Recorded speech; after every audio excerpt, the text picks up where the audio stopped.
My relationship with the WVUM and the university goes back to 1965.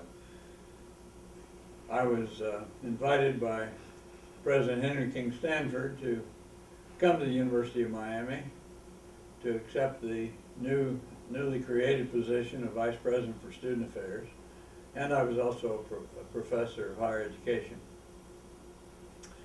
And that was 1965. I started my job on August 1st, 1965.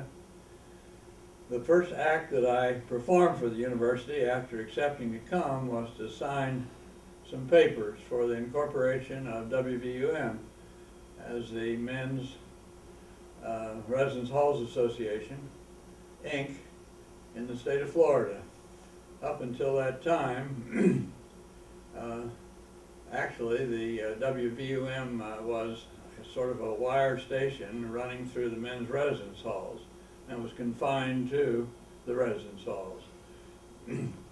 So Dr. Stanford wrote to me and said they wanted to establish a new corporation here to help WVUM on its way, and so I signed the papers. I was still in Ohio, and then actually I pulled that document out, that old document. It was finally filed with the state of Florida as the Men's Residence Halls Association Incorporated on August 12th, 1965. Well, that was the beginning to help WVUM get started. And then in my capacity, I was the secretary.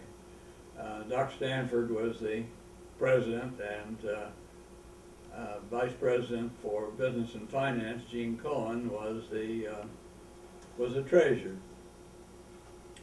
That lasted for a short time. Dr. Stanford decided that he wanted me to assume the responsibility for the corporation, so he stepped down as president, and I became president of the corporation, and then it became WVUM, a radio station that we know it today. That was just a few years after 1965. I can't tell you exactly. It was early 70s, as I recall.